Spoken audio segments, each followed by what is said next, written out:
नी पै 1985 इलाहाबाद 639 पैरा।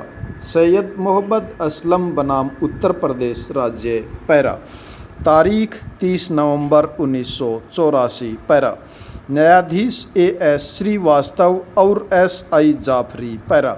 राष्ट्रीय सुरक्षा अधिनियम 1980 धारा 3(2) उक्त धारा के अधीन निरोध आदेश निरुद्ध व्यक्ति को निरंतर निरोध में रखा जाना, इसके द्वारा संविधान के अनुच्छेद 226 के अधीन निरोध की विधि मान्यता के विरुद्ध पिटीशन मामले के तथ्यों और परिस्थितियों में पिटीशन सफल होगा पाई पैरा। इस मामले में संविधान के अनुच्छेद 226 के अधीन पिटीशनर ने राष्ट्रीय सुरक्षा अधिनियम 1980 की धारा 3(2) के अधीन जिला मजिस्ट्रेट अलीगढ़ द्वारा 28 अगस्त 1984 को पारित आदेश के अनुसार अपने निरंतर निरोध की विधि मान्यता को प्रश्नगत किया है पाई। पिटीशनर के खिलाफ मामला यह था कि उसने 5 अन्य व्यक्तियों के साथ मिलकर एक होटल में घुसकर भारतीय दंड संहिता की धारा 147, 148, 149 और 307 के अधीन अपराध किए थे पाई। इस पर पिटीशनर को गिरफ्तार कर लिया गया और उसे कारागार में डाल दिया गया पाई। शीघ्र ही अलीगढ़ के मजिस्ट्रेट ने आक्षेपित निरोध आदेश पारित किया और उसकी तामील पिटीशनर पर कारागार में कर दी गई पाई। पिटीशनर ने अपने निरोध के विरुद्ध एक अभ्यावेदन पेश किया, जो कि सरकार ने समक्ष रखा कि पिटीशनर ने अपने विरुद्ध लगाए गए आरोपों को चुनौती दी है पाई पैरा। अभिनिर्धारित पिटीशनर मंजूर किया गया पाई पैरा। इस मामले में निरोध प्राधिकारी के समाधान के सही होने या न होने की जांच नहीं की जा रही है पाई। न्यायालय तो मात्र सुसंगत सामग्री दस्तावेज के छिपाए जाने तथा उस प्रभाव पर जो कि ऐसे छिपाए जाने से आदेश को विधि मान्यता पर पड़ सकता है पाई, उसे मदे निरोध की विधि मान्यता पर विचार कर रहे हैं पाई। ऐसा करते समय न्यायालय ने दुर्घटना के शिकार व्यक्ति की तात्पर्यित मृत्युकालिक घोषणा का अवलोकन किया है, जिससे कि उससे उसकी सुसंगतता पर विचार किया जा सके पाई। दुर्घटना के शिकार व्यक्ति की तात्पर्यता मृत्युकालिक घोषणा उस तारीख को विद्यमान थी जबकि निरोध आदेश पारित किया गया था पाई।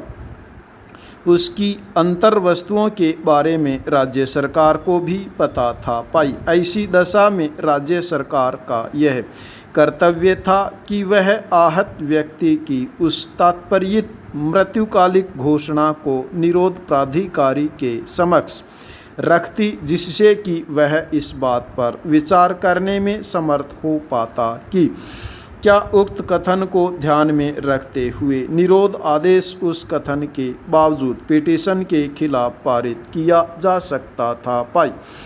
इस मामले में सुनिश्चित रूप से जिस बात पर विचार किया जा रहा है वह यह है कि क्या रिपोर्ट करने वाले प्राधिकारी का यह कर्तव्य था कि तात्पर्यित मृत्युकालिक घोषणा को भी निरोध प्राधिकारी के समक्ष रखता और इस बात पर विचार करता कि क्या ऐसे कर्तव्य के अनुपालन से निरोध आदेश दूषित हो गया था। परिणाम स्वरूप गुजरात राज्य बनाम आदम कासम भाया वाले मामले में किया दिया गया विनिश्चय इस मामले के तथ्यों को लागू नहीं होता पाई।